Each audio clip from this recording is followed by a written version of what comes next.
I remember waking up one night in the middle of the night to this terrible row downstairs in the kitchen between my mother and my father.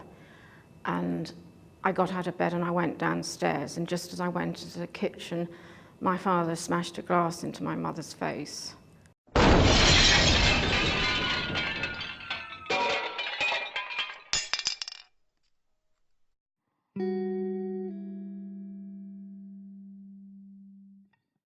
I met my ex in a shopping centre, and he actually said later in life that he spotted me in a crowd and knew that he could begin this torture treatment with me without my knowledge, and I thought he was my prince in shining armour.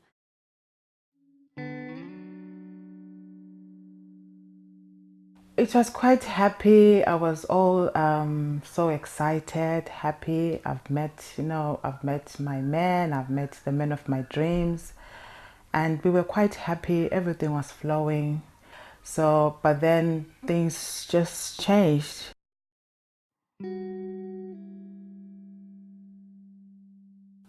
I think we were meeting up for about 6 months, and then I moved in with him in Birmingham, and it was moving me away from my family and my friends so that I had nobody to turn to that was close by.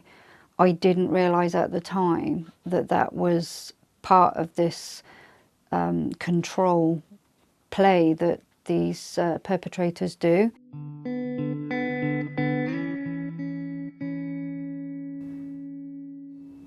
I still remember the feeling that I had at that time, that the horror and the anguish and that sense that there was nothing I could do because I was so small and I was so frightened. And I remember her turning to me and saying, I'll be all right, I'll be all right. And then she was gone, and I was left alone with this monster. I saw him as a monster. He was very tall and powerful. You can lose the will to live. You can lose the will to get up in the morning and get dressed and put makeup on and do your hair, because they break you down to such a point where you just think there's no point in this anymore. Domestic abuse isn't always present in the early stages of a relationship. Often when you meet an abuser, they're very charming, they come across as being very caring. As the relationship develops, so the abusive behaviours do as well.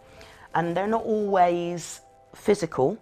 They can manifest themselves in different behaviours, almost intangible behaviours. The psychological, emotional violence is put downs, degrading, telling people that they're useless or they're not good at something, or they look rubbish, or they don't dress very well. If I had my phone with me, I'd had to put a lock on my phone because he'd always be going through it to see who I've been texting. He'll check my call logs to see who I've rang or who he's been ringing me. It was really bad. It was almost like I couldn't breathe. I was just like, couldn't do anything right. If I was to make dinner, he'd always moan about it. If I'd washed up, it wasn't right. So basically I wasn't good enough in his eyes. No matter what I did, it was always wrong. There are a lot of women out there that think they're not actually living with domestic abuse because they don't understand how it forms itself. So if somebody's intent on breaking you, they will break you down piece by piece. They'll say you're fat, you're ugly, you're worthless. People always think domestic violence is a black eye. It is, part of that is a black eye, but it is always the mind part that places fear in your head. Coercive control isn't necessarily physical, but it's about threats and intimidation. It's about micromanaging the individual to the point that every minute of their day is accounted for. It can be quite difficult to comprehend for someone that's not in an abusive relationship to understand, why does that person remain in that violent, controlling, abusive relationship? Why don't they just leave? Surely it would be easier. But you've actually got to be in that relationship to fully understand the complexities of it. It was almost like I was a robot. I didn't really know what I was doing. My mind completely shut off from normal thinking. It was almost like I was unable to think properly. And I remember a child saying to me a long time ago that she used to sit on the stairs and listen to her mom getting beaten in the front room. But the only time she got really worried was when it became quiet, because she was always scared about what she'd find if she opened the door. Would she find her mom dead on the floor?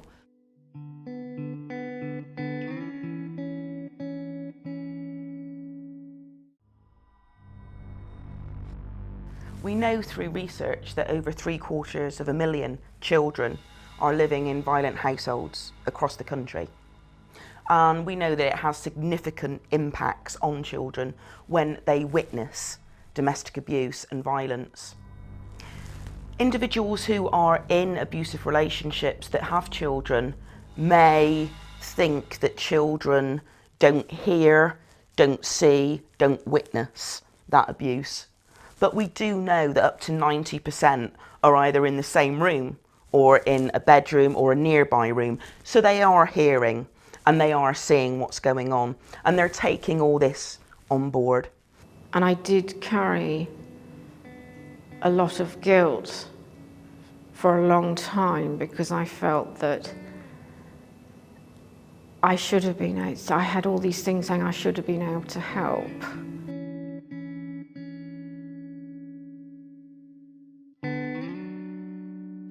One of the things that is becoming more prevalent nationally is abusive relationships for teenagers, and it is becoming increasingly common that young people are going into their relationships and those relationships are unhealthy.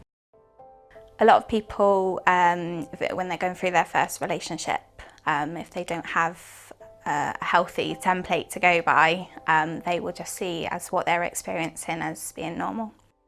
Some quite controlling behaviours might be seen as romantic, that the person will use the excuse that they are only behaving in that way because they love them, they care about them. When they are looking for advice and information about intimate relationships, about sex, they are often hearing and seeing extreme views and behaviours which we know are not normal. You're not the same person after you've lived through domestic abuse, because you live on fight or flight, so you don't sleep. I have health issues where I haven't slept properly for years. The fractures and the breaking of bones, along with the bruising, will heal. It's often the psychological impact on the victim and on the children that takes more time and needs a lot of attention. So what should victims do? They should speak out. They should speak out to family, friends, and then get advice. You can ring Samaritans, Rape Crisis, Victim Support, Women's Aid. There are so many organisations out there. I've been in the Swindon Refuge. It's like a 5-star hotel. I've never seen anything like it. That's the difference between do I stay or do I go?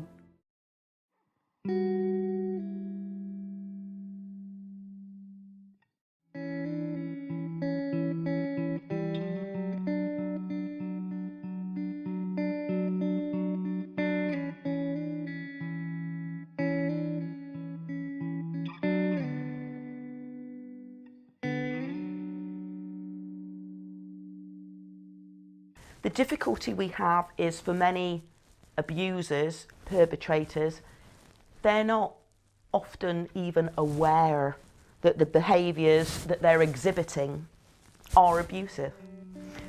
they don't understand their need for total power and control is not normal. Our interventions help perpetrators identify the motivation and function of their abusive behaviour, whether that's been aggression or violence with the aim to seek power and control over a partner, or actually it's expressive violence, so a loss of control, a loss of temper. And what we find with many perpetrators is actually they can have a bit of both. What I would say to an individual who was worried about their behaviour is to seek support, take some action before it potentially escalates. The best thing to do is to speak to somebody who is completely independent from you and your partner's relationship, so a trusted adult that you feel able to talk to.